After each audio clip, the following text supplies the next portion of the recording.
अपने भाई बहनी साथियों के साथ मिलकर तत्कालीन सकलडीहा विधायक सुशील सिंह पर हमला करने, तोड़फोड़ करने और रास्ता अवरुद्ध कर बलवा करने के मामले में सपा विधायक प्रभु नारायण सिंह यादव को कोर्ट से बड़ी राहत मिल गई। विशेष न्यायाधीश अशोक कुमार की अदालत ने सपा विधायक प्रभु नारायण सिंह यादव व उनके भाई अनिल यादव को लोअर कोर्ट से दोषी करार कर दंडित किए जाने के मामले में दाखिल रिवीजन अर्जी पर सुनवाई करते हुए लोअर कोर्ट के आदेश को निरस्त करते हुए सपा विधायक को दोष मुक्त कर दिया। अदालत ने अपने आदेश में कहा, उक्त मामले में प्रथम सूचना रिपोर्ट घटना के 21 घंटे बाद दर्ज की गई। साथ ही विवेचक ने विवेचना के दौरान घटनास्थल के अगल बगल के लोगों का बयान दर्ज नहीं किया, जिससे ये घटना संदेहास्पद प्रतीत होती है। ऐसे में मुख्य न्यायिक मजिस्ट्रेट चंदौली की अदालत द्वारा विधायक व उनके भाई को दोष मुक्त किया जाना न्यायोचित होगा। ऐसे में सपा विधायक की अपील स्वीकार करते हुए वह उनके भाई को दोष मुक्त किया जाता। अदालत में बचाव पक्ष की ओर से वरिष्ठ फौजदारी अधिवक्ता अनुज यादव, ब्रजपाल सिंह यादव, गुड्डू संदीप कुमार यादव व संदीप यादव ने पक्ष रखा।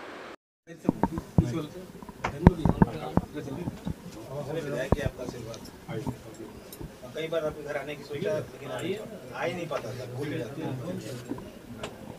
यारों का नंबर दे दिया पिछली बार। भैया क्या मामला है, किस चीज को लेकर? मामला ये था कि सकलडीहा के तत्कालीन विधायक श्री सुशील सिंह जी के द्वारा 2015 में एक अभियोग दर्ज कराया गया था वर्तमान सकलडीहा विधायक प्रभु नारायण सिंह यादव जी के खिलाफ, और उनके भाई के खिलाफ साथ में 250 लोग अज्ञात के खिलाफ दर्ज कराया गया था कि इनको रॉन्गफुली डिटेन किया गया, इनके लोगों के साथ बल का प्रयोग किया गया, इन्हें बंधक बनाने का प्रयास किया गया, ये कहते हुए अभियोग पंजीकृत हुआ। विवेचना के उपरांत इसमें आरोप पत्र प्रेषित हुआ मात्र 2 लोगों के खिलाफ, प्रभु नारायण सिंह यादव विधायक जी के खिलाफ और उनके छोटे भाई अनिल यादव के खिलाफ। न्यायालय में आरोप पत्र प्रेषित होने के बाद इसमें साक्ष्य की कार्रवाई हुई और जो विटनेस एग्जामिन हुए उसमें मेजर कंट्राडिक्शन होते हुए और जो आरोप था वो साबित नहीं हुआ, उसके बावजूद एमपी एमएलए लंदन मजिस्ट्रेट साहब के कोर्ट के द्वारा 2023 में इनको कन्विक्ट कर दिया गया, साक्ष्य न होने के बावजूद। उस आदेश के खिलाफ हम क्रिमिनल अपील में गए। जिस दिन हम अपील में गए उसी दिन सेशन कोर्ट के द्वारा जो सजा था उसे फाइनल हियरिंग तक के लिए स्टे किया गया।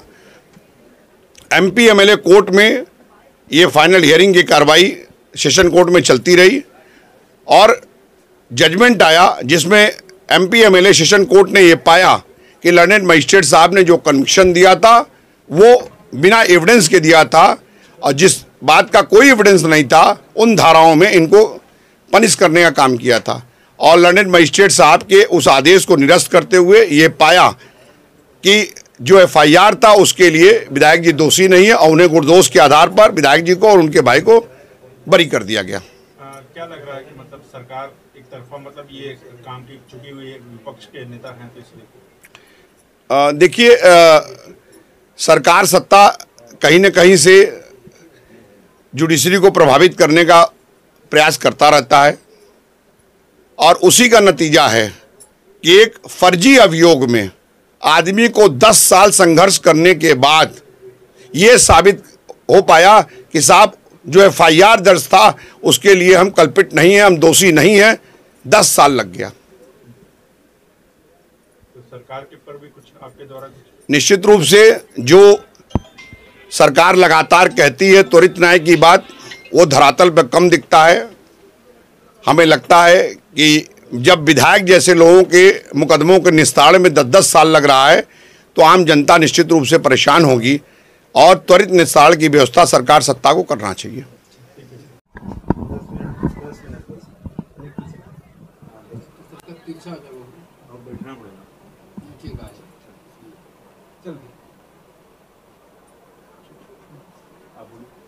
क्या मामला था भैया पूरा? देखिए, अभी न्यायालय से एक फैसला आया है। 2015 में पंचायत चुनाव के दौरान मेरे ऊपर एक मुकदमा तात्कालिक विधायक सुशील सिंह सकलडीहा के द्वारा पंजीकृत कराया गया था कि इनके लोगों ने हमें घेरा, मेरे ऊपर खुद मेरे भाई के ऊपर हमें प्रताड़ना दिया। इस तरह का बगैर एलिगेशन, बगैर झूठे एलिगेशन के लगाकर मुकदमा दबाव में पंजीकृत कराया गया, जबकि मामला न्यायालय में गया, चार्जशीट जब गई तो 2 लोगों के खिलाफ चार्जशीट गई। इन्होंने 250 अन्य लोगों का भी नाम लिया था और उसके बाद न्यायालय में सुनवाई होती रही, कोई साक्ष्य नहीं दे पाए। बावजूद इसके भी न्यायालय से हमको दंडित करने का काम किया गया 2023।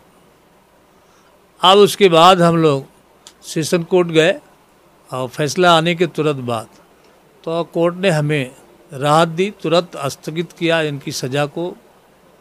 और उसके बाद अभी 2 तारीख को जो फैसला आया है सेशन कोर्ट से, उसमें जो सज़ा हमें मिली थी, जो दंड मिला था, उसको निरस्त करने का काम किया है। पूरी तरह से न्याय मिलने का काम हुआ, इसलिए हम अदालत का बहुत बहुत धन्यवाद करते हैं, उनको बधाई देते हैं। कब का मामला था?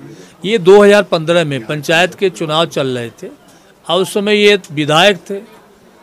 आज चुनाव को प्रभावित करने के लिए एक विधायक पंचायत के चुनाव में जो घूम रहे थे व्यवस्था करके पैसे रुपए बांटने का, सूचना मिलने पे कार्यकर्ता पता लगाने गए थे, कहीं कोई ऐसी बात नहीं थी और उसको झूठा इल्ज़ाम लगा के, जिसको ये कोर्ट में भी साक्ष्य नहीं दे पाए, तो साक्ष्य के अभाव में हमें सज़ा तो मिल गई थी इसके पहले लोअर कोर्ट से, लेकिन सेशन कोर्ट ने हमें साक्ष्य के अभाव में जो पुरानी सज़ा थी उसको निरस्त किया है और बरी करने का काम किया। मैं उनको धन्यवाद देता हूँ, न्याय देने का काम किया। क्या लग रहा है सरकार की तरफ से, मतलब सरकार है तो ऐसे अच्छा आप बताओ, आप प्रेस के साथी हो, ये देश के चौथे स्तंभ हो, देख रहे हो आजम खान जैसे लोगों पे 150 से ज़्यादा मुकदमा। अभी यहीं हमारे भदोई के विधायक हैं, अभी किसी तरह से जमानत मिली है सालों के बाद फर्जी मुकदमे में।